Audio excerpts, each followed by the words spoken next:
Hello everyone, welcome in PCC academy. C plus plus में class and object पढ़ने की series में ये हमारा नेक्स्ट वीडियो लेक्चर है। पीछे वाले वीडियो लेक्चर में हमने डिफ़ॉल्ट कंस्ट्रक्टर के बारे में पढ़ लिया था। डिफ़ॉल्ट कंस्ट्रक्टर कौन सा होता है? जिसका कि आर्ग्यूमेंट नहीं होता है, जिसका क्या नहीं होता, आर्ग्यूमेंट नहीं होता है, उसको कहते हैं डिफ़ॉल्ट कंस्ट्रक्टर। अगर हमें कंस्ट्रक्टर के अंदर आर्ग्यूमेंट भी चाहिए तो हम पैरामीटराइज्ड कंस्ट्रक्टर का यूज कर सकते हैं। अगर हमें कंस्ट्रक्टर में क्या चाहिए, आर्ग्यूमेंट भी चाहिए, तो किसका यूज कर सकते हैं? पैरामीटराइज्ड कंस्ट्रक्टर का यूज कर सकते हैं।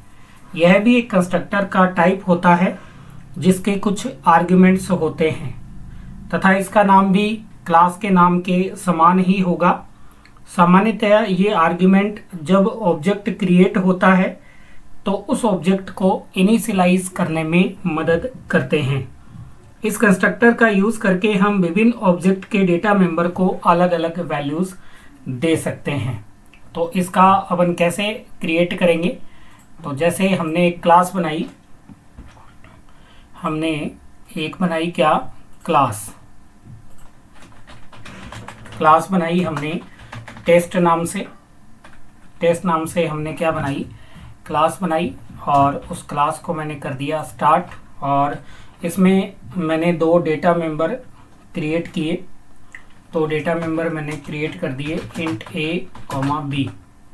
अब मैंने इसमें कंस्ट्रक्टर बनाया टेस्ट। अब इसके आर्गुमेंट वाला है तो इंट x, इंट y, ये दो क्या हो गए इसके आर्गुमेंट वाले, ये हो गया है।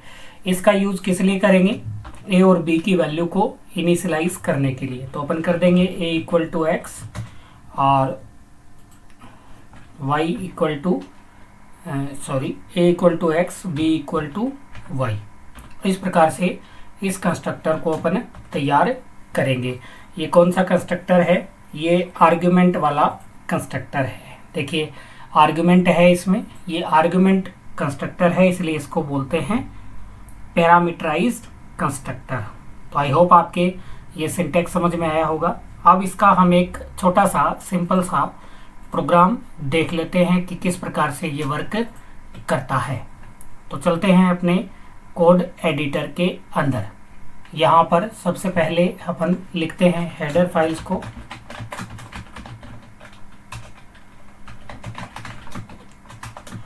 हेडर फाइल्स को अपन लिखते हैं और नेम स्पेस std लगाते हैं। सबसे पहले मैं क्लास क्रिएट करूँगा टेस्ट के नाम से, और उसमें प्राइवेट मेंबर एक्सेस कर लेते हैं। प्राइवेट एक्सेस स्पेसिफायर का यूज़ करते हैं, प्राइवेट और इंट a, b। ठीक है, दो प्राइवेट मेंबर हमने ले लिए हैं। फिर पब्लिक में फंक्शन क्रिएट करते हैं।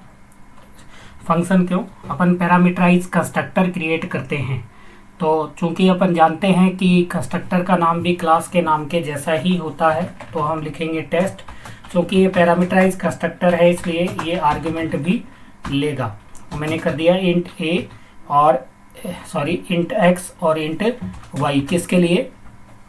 a की वैल्यू को इनिशियलाइज करने के लिए x है और b की वैल्यू को इनिशियलाइज करने के लिए y लिया जा चुका है। इसको हम यहीं डिफाइन भी कर देते हैं कि a बराबर क्या हो जाए, x हो जाए, और b बराबर क्या हो जाए, y हो जाए। ठीक है, ये हमने क्लास डिफाइन कर दी है। अब एक फंक्शन भी बना लेते हैं अपन। कैसा?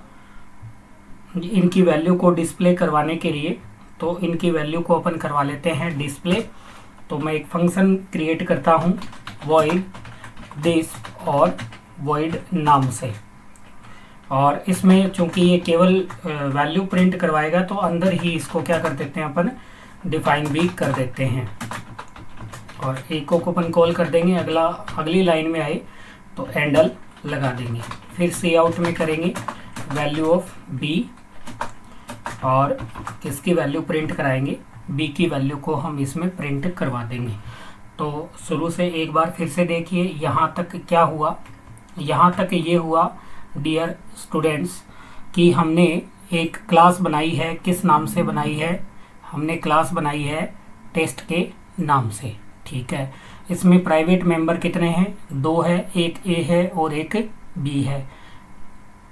हमने एक कंस्ट्रक्टर बनाया है पैरामीटराइज कंस्ट्रक्टर, ताकि प्राइवेट मेंबर को एक्सेस किया जा सके, उनके लिए वैल्यू इनिशियलाइज की जा सके। तो हमने कर दिया a इक्वल टू एक्स और b equal to Y.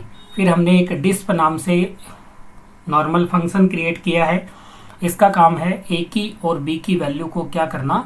Print करना। तो यहाँ तक हमने इतना कर लिया है। अब क्या करेंगे स्टूडेंट? हम करेंगे कॉलिंग, जो कि किस में होगी? मेन फंक्शन में की जाएगी। तो मेन फंक्शन में आ गए हैं। पहले तो क्लास का क्या क्रिएट करेंगे? क्लास का क्रिएट करेंगे ऑब्जेक्ट, टी नाम से कर लिया है। अब चूंकि 2 आर्ग्यूमेंट हमें पास करने हैं, देखिए 2 आर्ग्यूमेंट की वैल्यू पास करनी है। तो एक में मैंने वैल्यू कर दी है 50 और एक में कर दी है 150। ठीक है, इनिशियलाइज कर दी। अब वैल्यू आ गई है।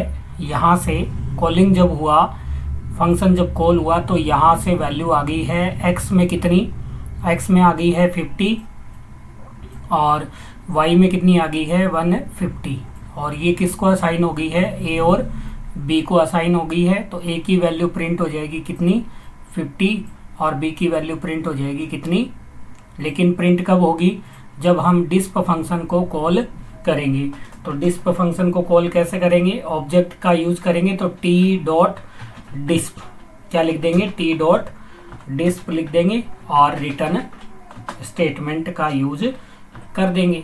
इस प्रकार से अब इसको करते हैं अपन पहले कंपाइल, कोई एरर नहीं है ये जांचने के लिए, और उसके बाद करेंगे अपन इसको रन।